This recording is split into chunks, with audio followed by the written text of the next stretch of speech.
Muito boa noite, é com muita alegria que nós começamos mais um programa, o primeiro do ano, o primeiro de uma década, 2010, começando agora, e o nosso coração se preparando para tudo que Ele vai nos sugerir. Eu começaria dizendo que é momento de nós reassumirmos o nosso compromisso de cristãos, recordando que cristianismo é processo de Deus em nós.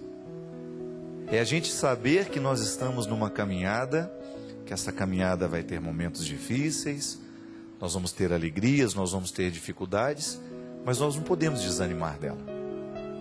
Não há outro jeito. Nós não temos mais como retornar, esquecer que já fomos tocados pela vida de Jesus, esquecermos o que aprendemos com Ele. É momento de evoluir. E é sempre bom a gente encher o nosso coração de novas esperanças, né? Outro dia uma criança perguntou para mim: padre, como é que eu sei que o ano velho acabou e o novo começou? Eu até escrevi sobre isso na minha coluna que eu escrevo no jornal O Dia, lá no Rio de Janeiro. E eu posso confessar para você, a primeira coisa que eu me lembrei do sinal que ele havia me pedido foram os fogos de Copacabana. Mas aquela criança me perguntava sobre um sentido mais profundo dessa história de mudar o ano, de acabar o velho, começar o novo.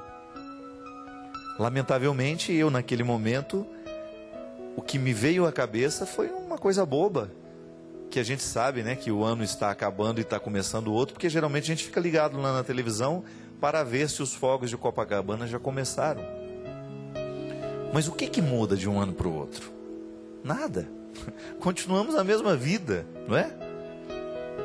Essa história de mudar o tempo, de cronometrar as coisas, né? Isso faz parte do processo social. A gente não vive sem o tempo, sem um relógio no braço, sem um calendário pendurado na parede, mas a vida é a mesma. Mas é claro que dentro de nós alguma coisa pode mudar. O poeta já dizia que foi muito feliz aquele que teve essa ideia de dividir o ano, a vida, né? Em dias, meses e anos. Porque assim nós temos essa sensação de que alguma coisa está terminando e que uma outra está começando. Mas é dentro de nós que o ano novo pode ser gestado. Quando você percebe que existe uma oportunidade de assumir uma nova postura, de rever a vida antiga, de estabelecer projetos, né? Metas.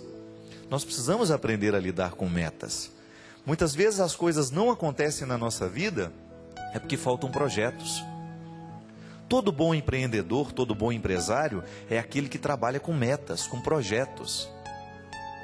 Nós precisamos estabelecer tempo para que as coisas aconteçam. Então eu quero aprender inglês este ano. Vou estabelecer um tempo para isso. Quero emagrecer. Vou estabelecer uma dieta para isso. Vou estabelecer uma disciplina para eu viver. É isso que faz o ano ser novo. Quando você, aproveitando esta oportunidade de mudar do dia 31 para o dia 1º, você aproveita essa oportunidade para inaugurar um novo tempo dentro de você. E a melhor coisa, a melhor forma de inaugurar um novo tempo dentro de nós é a gente estabelecendo metas. De repente você vai descobrir que suas metas são muito práticas, outras nem tanto, mas você precisa ter metas. É preciso ter projetos. Nós precisamos saber aonde a gente quer chegar. Do ponto de vista profissional, do ponto de vista afetivo, quais são os projetos que nós precisamos estabelecer, onde é que nós precisamos crescer. Isso faz diferença na nossa vida, minha gente. Isso que diferencia um ser humano de todos os outros. Pode observar, a grande maioria de pessoas não tem um projeto para poder investir, pensar. É preciso a gente descobrir onde a gente tem que melhorar. Isso é importante. Saber onde é que nós precisamos colocar um pouco mais de nosso empenho. Onde é que nós precisamos reduzir, né? Onde nós precisamos retirar os excessos. Onde nós precisamos incrementar investimentos. Pessoas que às vezes são difíceis para nós. Eu me lembro que no final do ano passado, estava vivendo um momento de muito cansaço, lá para setembro, outubro, e eu descobri que eu estava me transformando numa pessoa muito pesada para quem trabalhava comigo. E eu não podia, eu não tinha o direito. A gente sabe que o cansaço no dia a dia vai pesando sobre nós, mas nós não temos o direito de permitir que essas coisas venham definir quem a gente é. Eu não quero ser uma pessoa pesada para outra. Eu não quero que as pessoas tenham medo de mim. Mas se eu não tomo um cuidado de buscar a atitude certa na hora certa, eu vou me transformar numa pessoa assim. E às vezes a gente se transforma nessa pessoa difícil justamente porque falta reflexão, falta empenho, falta meta. Então eu comecei a pedir às pessoas que trabalham comigo para me ajudarem. No momento em que eu estiver sendo excessivo, no momento em que eu estiver agindo de um jeito que eu não quero, me ajude. Nós não podemos ficar sozinhos, gente. É muito triste quando as pessoas começam a ter medo de nós e a gente vai percebendo que o medo vai criando uma solidão existencial. Nós vamos ficando dentro de um curral afetivo. Os outros têm medo de aproximar porque acham que a gente é bravo, né? É igual um boi bravo dentro do pasto. É igual um cachorro bravo dentro de uma propriedade. A gente tem medo. É muito mais fácil você fazer um carinho num animal que é manso, num animal que é dócil, receptivo, do que naquele bicho que faz medo na gente. Não é assim? E às vezes as pessoas fazem o mesmo papel, cumprem o mesmo papel, por quê? Elas vão se transformando em pessoas difíceis. Elas vão se transformando em pessoas que soltam os espinhos com muita facilidade. Aí a gente vai ficando distante. E quando trata com aquele medo que é próprio de quem tem um bicho bravo diante de si. Eu tenho certeza que nós não queremos ficar assim, não é? Então por que nós não podemos aproveitar a oportunidade de ter mudado o ano e começar a estabelecer uma meta de mudança para a nossa vida? Começar a pensar onde é que nós podemos ser melhores neste ano.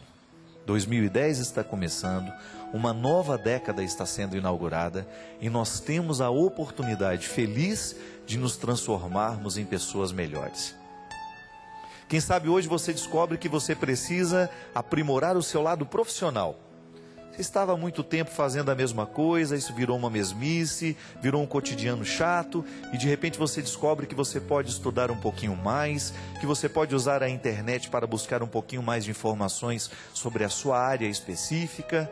De repente você descobre que você pode fazer um curso, uma especialização. Não espere o tempo passar. Tome essa iniciativa. Transforme-se num profissional mais capacitado para você atender melhor aquelas pessoas que lhe procuram. Mas aí a vida também precisa ser modificada em outros aspectos. Você descobre que você pode aprimorar o seu jeito de ser pai. Você vai investir no seu jeito de ser pai. Você vai descobrir que há um jeito novo de ser pai deste menino, dessa menina que você colocou no mundo. Você descobre que a sua maternidade pode ser diferente esse ano. Mais dedicação, mais carinho, mais atenção, mesmo que você trabalhe fora. Comece a ocupar um pouco mais do seu tempo com as pessoas que você trouxe ao mundo. É a sua primeira responsabilidade. Gente, muitas vezes as grandes mudanças só vão acontecer a partir do momento que nós tomamos essas primeiras iniciativas. Só pode andar 2.000 quilômetros aquele que deu o primeiro passo. E à medida que vai dando os passos na direção do lugar em que ele quer chegar, a distância vai se transformando num processo natural. A gente vai vivendo o processo de chegar. O processo humano é a mesma coisa, minha gente. E nós temos a força de Deus em nós. Nós não lutamos sozinhos. Nós não estamos sós. Te ter é a maior diferença em mim, a música que eu cantei fala. Ter Cristo no coração é a maior diferença que nós cristãos podemos ter. Nós não estamos sós nos nossos processos. Eu aprendo a ser pai a partir de Jesus. Eu aprendo a ser mãe a partir de Jesus. Eu aprendo a ser irmão, ser amigo a partir de Jesus.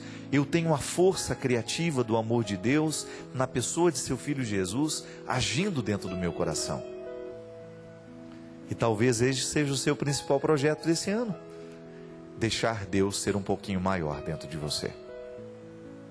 Pode ser que você tenha dedicado muito tempo a tantas coisas, mas não dedicou quase nada à sua vida espiritual. E nós não podemos ser homens e mulheres de sucesso na nossa vida profissional se a gente também não for um sucesso na nossa vida espiritual. E o que é o sucesso da vida espiritual? É aquele equilíbrio interior que nos faz ficar de pé diante das dificuldades. Problemas todos nós vamos ter este ano, mas você pode ter certeza que quem tem Deus no coração suporta um pouco mais as dificuldades da vida.